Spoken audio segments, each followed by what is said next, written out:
Sir Gareth, or the Knight of the Kitchen, from the book King Arthur and His Knights of the Round Table by Roger Lancelyn Green. "Now, my Lord Arthur, you may sit down to the feast," said Sir Gawain one Pentecost, when all the knights of the Round Table were gathered at Camelot, but could not sit down to dinner because no adventure had befallen, nor had anyone come with some strange tale or request for help.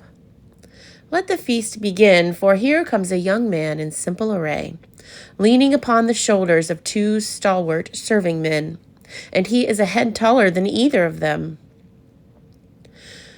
"Who think you it may be?" asked King Arthur, as he took his seat beside Queen Guinevere. "I cannot tell," answered Gawain, "yet I love him even as I look, for a fairer man did I never see, nor one so likely to do honor to knighthood." A little while after this stranger came into the hall, and when he reached King Arthur, he drew himself up and cried, "May God bless you, most noble King Arthur, and this your fellowship of the Round Table also.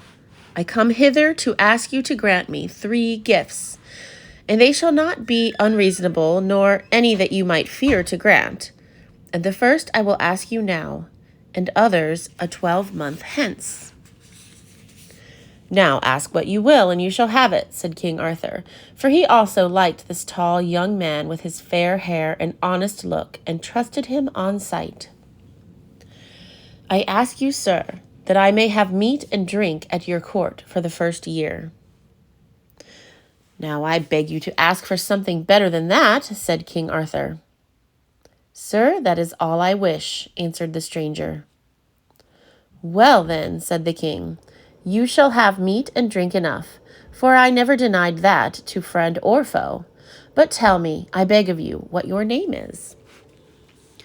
"That, sir, I would rather not reveal until the right time." "Then be it as you say," King Arthur agreed. "Yet I wonder greatly who you are, for you are one of the goodliest young men I have ever seen." And after that he gave him into the charge of Sir Kay, and bade him give as good food and drink as if he had been entertaining a great duke or baron. "He's neither of those," said Sir Kay contemptuously. "If he were even a knight's son, he would have asked for a horse and armor, not food and drink. I'll wager he's only a vulgar peasant's son, and not fit to mix with us knights. Well, I'll give him a place in the kitchen, with as much food as he can eat.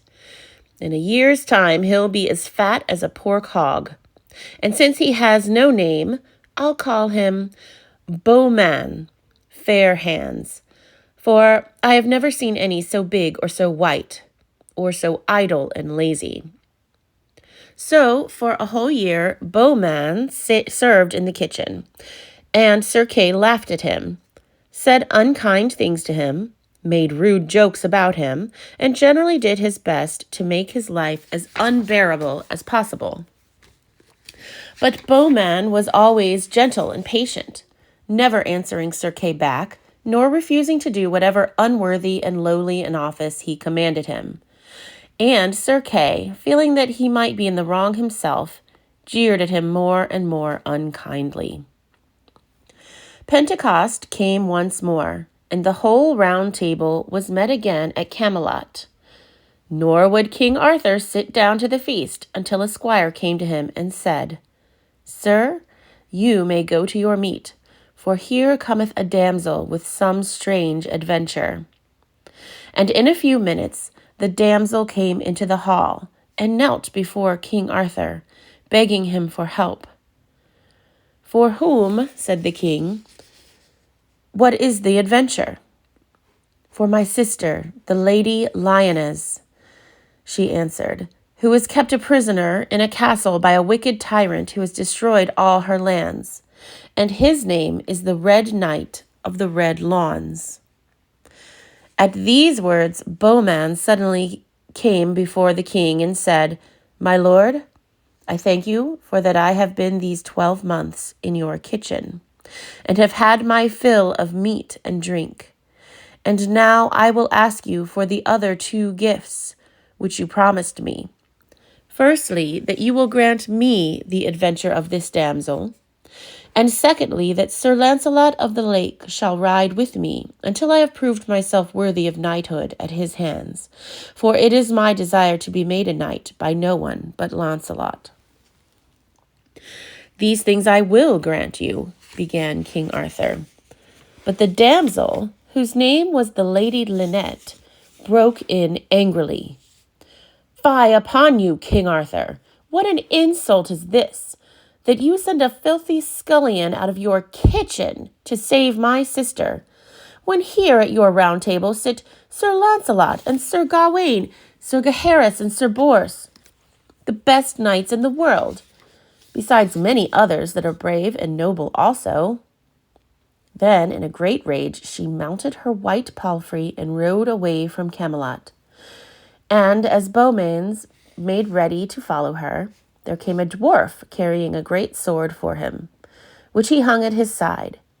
And outside the hall a mighty war horse was waiting, on which Beaumains mounted and rode away, Launcelot following a little behind. Then in the hall Sir Kay sprang up angrily, exclaiming, I will ride after my kitchen boy and thrash him soundly for setting himself up like this. You had best abide at home, said Sir Gawain. But Sir Kay would listen to no advice. Away he went, fully armed as fast as his horse would carry him, and before long he overtook Beaumains, who had just caught up with Lady Lynette. Hey, Beaumains, shouted Sir Kay. What are you doing out of the kitchen? Where is your reverence for your betters? Do you not know who I am? Right well I know you, answered Beaumains, turning his horse. You are Sir Kay, the rudest and most ungentle knight of the court. Therefore, beware of me. This made Sir Kay so furious that at once he set his spear in rest and charged at Beaumains, who, unarmed as he was, spurred to meet him, his drawn sword in his hand.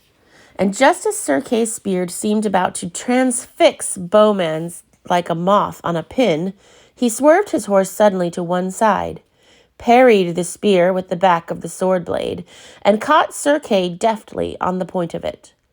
Then Sir Kay fell off his horse and lay there with a great wound.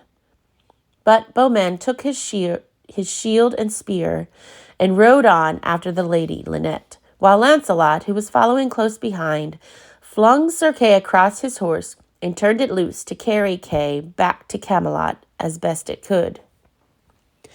Meanwhile, Beaumains overtook Lady Lynette, but he met with no kind greeting. Fie upon you, she cried. Why have you dared to follow me?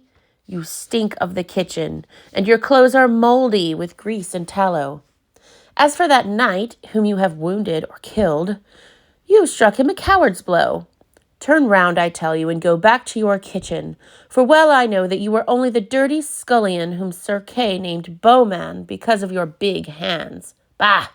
Your hands are only fit for plucking fowls and turning the spigot in a beer butt. Damsel, answered Beaumains politely, you may say to me what you wish, but never will I turn back, for I have promised King Arthur to undertake your adventure, and achieve it I will, or die in the attempt. You'll achieve my adventure, will you? Jeered Lynette. Why, before long you will meet such an adversary that you'll give all the broth in Camelot to be allowed to go back to your kitchen alive. That we shall see, answered Beaumains quietly, and they rode on in silence, the Lady Lynette a little way in front.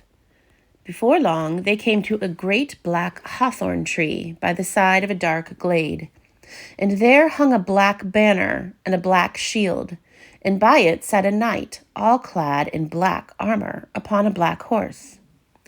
Now flee away quickly, said Lynette to Beaumains, for this is the Black Knight of the Black Lawns.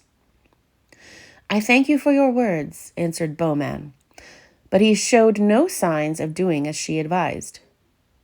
Damsel, cried the Black Knight, Have you brought this fellow from the court of King Arthur to be your champion?" "Heaven forbid," said Lynette. "This is only a scurvy scullion who follows me, whether I will or not. And I beg you, Sir Knight, to deliver me from him, for he wearies me greatly." "Why then," said the Black Knight, taking up his black shield and his black spear, "I'll knock him off his horse and let him walk back to Camelot. It's a fine horse and will be very useful to me." "You make passing free with my horse," said Bowman. "Come now and take it if you can. And if you cannot, then stand aside and let me pass across these black lawns of yours." "Say you so?" cried the Black Knight. "You speak saucily for a mere kitchen knave." "You lie," shouted Bowman. "I am no scullion, but a gentleman born, and of nobler ancestry than you are." After this, they set their spears in rest and came together like two mad bulls. The Black Knight's spear glanced off Bowman's shield and did no harm, but Bowman's pierced the Black Knight through shield and armor, so that he fell out of his saddle and died. "Fie on you, cowardly scullion," cried Lynette. "You slew him by treachery." And with that she rode away quickly. But Bowman got off his horse and clothed himself in the Black Knight's armor. But he kept his own sword and Sir Kay's shield and spear. Now Sir Lancelot had seen all that passed, and coming up to Bowman, he said, "Sir, you have done right valiantly, and I now will make you a knight with all my heart. But your name you must tell me first, though I will not speak it to others until you wish it." "My lord," answered Bowman, kneeling with bowed head, "I am Gareth of Orkney, youngest son of King Lot and of Arthur's sister, Queen Morgause. Sir Gawain is my brother, and Gaheris and Agravain also, but they knew me not, for none of them have seen me these last 10 years. "Right glad am I this day," said Lancelot, "and herewith I make you a knight. Go forward as you have begun, and there will be a place waiting for you at the Round Table. And I hold that you will be one of the truest knights in all the realm of Logres, and one of the gentlest and most valiant." Then Lancelot returned joyfully to Camelot, but Bowman, whom we must now call Sir Gareth, sprang upon the Black Knight's horse and rode after the Lady Lynette. "Away, kitchen knave," she cried. "Faw out of the wind, for you smell of stale grease. It makes me sick. Alas, that so good a knight should be murdered by such as you. But there is one hereby who will make you pay dearly. Therefore run away while there's still time." "I may be beaten or slain," said Gareth gently, "but flee will I never, nor leave you until this adventure be accomplished."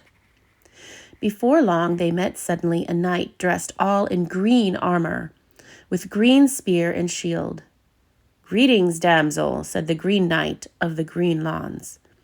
"Is that my brother, the Black Knight, whom you have brought with you?" "No, alas," said Lynette. "It's only a wretched kitchen knave who has slain him by treachery." "Traitor!" cried the Green Knight. "You shall die for this." "I defy you," answered Sir Gareth, "for your brother died honorably and in a fair fight. Indeed, any unfairness lay on his side, for he was in full armor while I had only a shield." Then the two knights jousted furiously and broke their spears into little pieces. After this they fought with swords, on horseback, until Gareth struck the Green Knight to the earth, and then on foot. "Sir Knight," cried Lynette presently, "why do you take such a time to dispatch a mere kitchen knave? Alas, it is a shame to let him live so long." Then, mad with rage, the Green Knight struck such a blow at Sir Gareth that he cut his shield into 2 pieces. But Gareth dropped the broken half from his arm, took his sword in both hands, and gave the Green Knight such a buffet on the helm that he rolled over on the ground like a shot rabbit and lay there asking for mercy. You plead in vain, said Sir Gareth, for I will most certainly kill you unless this lady begs me for your life. That I will never do, cried Lynette. I would not be in debt to a mere scullion. Then he must die, said Gareth. Spare me, I beg of you, gasped the Green Knight. I will forgive you for my brother's death and serve you faithfully with my 50 knights. It is of no avail unless she pleads for you, said Gareth. You are about to die. Do not kill him, you filthy scullion, cried Lynette. Damsel, said Gareth, bowing to her, your command is my pleasure always. At your request, I will spare this noble knight. Sir Knight of the Green Lawns, I release you herewith. Get you to Camelot with your 50 men. Do allegiance to King Arthur, and say that the Knight of the Kitchen sent you. That evening the Green Knight entertained Gareth and Lynette at his castle, and although she never ceased from railing and insulting words, Gareth received all honor from everyone else. Fie, cried the Lady Lynette, it is shameful for you all to honor this man so. Truly, answered the Green Knight, it would be more shameful were I to do him any dishonor, who has proved himself a better knight than I am. Lady, said Sir Gareth, as they rode through the forest next morning, you are uncourteous as to rebuke me and mock at me, for I think that I have done you good service so far, and overcome those knights who, you said, would beat me. Moreover, whatever you may say, I will in no wise depart from you until my quest is accomplished.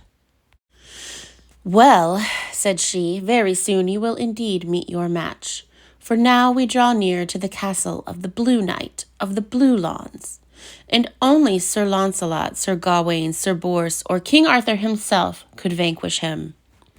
And I doubt if even those could save my sister, the Lady Lioness. For the Red Knight of the Red Lawns, who holds her besieged, is the mightiest man in the world, and the secret of his strength is that it comes of the magic of Queen Morgana le Fay. The mightier mine enemies be, the greater my honor if I conquer them, said Sir Gareth. Then they came out of the forest into a great meadow carpeted with blue speedwell, and therein stood many pavilions of blue silk, and knights and ladies dressed all in blue moved amongst them. In the midst of the meadow grew a great mulberry tree, on which hung many shields which had belonged to the knights whom the Blue Knight had slain. And from a low sweeping bough hung a huge blue shield, with a blue spear stuck into the ground beside it, and an iron-gray horse tied to the tree trunk. Run away, you stinking scullion, taunted the Lady Lynette. Hereby is the Blue Knight and his 100 followers. Then here I shall stay and fight, said Gareth, and overthrow maybe a few of them, if they come at me in turns. I marvel greatly who you are, said the Lady Lynette, ceasing suddenly from her usual tone of mockery. Surely you must come of noble and gentle blood, for never did woman rail and insult a knight as I have done you, and still you answer me courteously, and depart not from my service. Lady, said Sir Gareth gravely, a knight who could not put up with hard words from a woman would be of little worth. You anger me, certainly, by your cruel sayings, but then I fight all the more fiercely against your enemies. And as for my birth, I have served you as a gentleman should. If I be one or not, you shall not know at this time, for better service still I have to do before we part. Alas, fair bowman, sobbed Lynette, forgive me for all I have said against you, and fly before it really is too late. I forgive you right joyously, said Gareth, but fly I will not. Rather fight the harder so that I may win from you fairer words still. At this moment the great Blue Knight saw Gareth, and sprang upon his horse, crying, You there, knight in the black armor! Jump down from your horse, and kiss my foot in surrender this instant, or I will kill you without mercy." "Nay, rather do you come to your knees," answered Gareth, "for I would need great mercifulness to spare the life of one who has slain so many good knights." Then the Blue Knight looked to his blue armor, closed the visor of his blue helmet, set his blue spear in rest, and came thundering down on Sir Gareth, who met him in mid-career, so hard that both spears were broken, and both horses rolled over on the ground.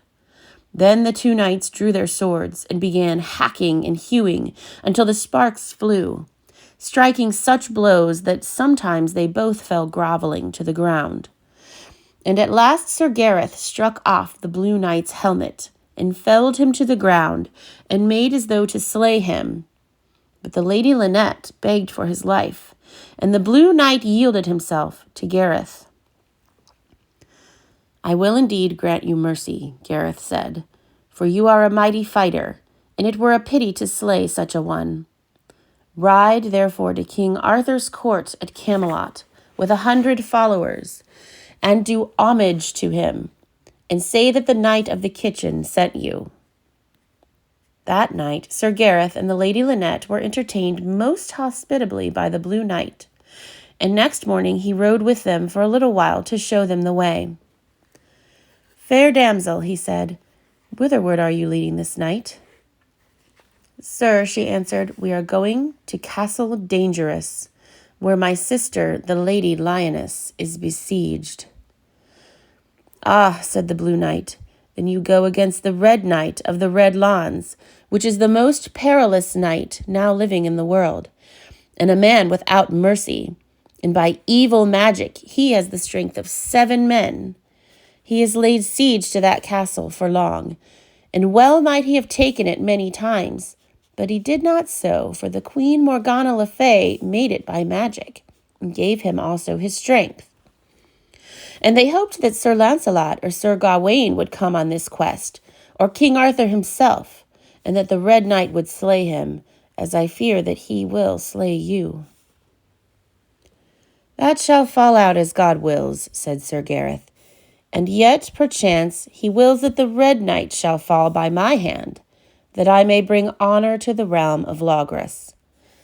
And I will tell you now, but let it not come to the ears of any at Camelot until I desire it, that I am Gareth, brother of Gawain and Gaheris, the youngest son of the king of Orkney, and of Morgause, King Arthur's sister."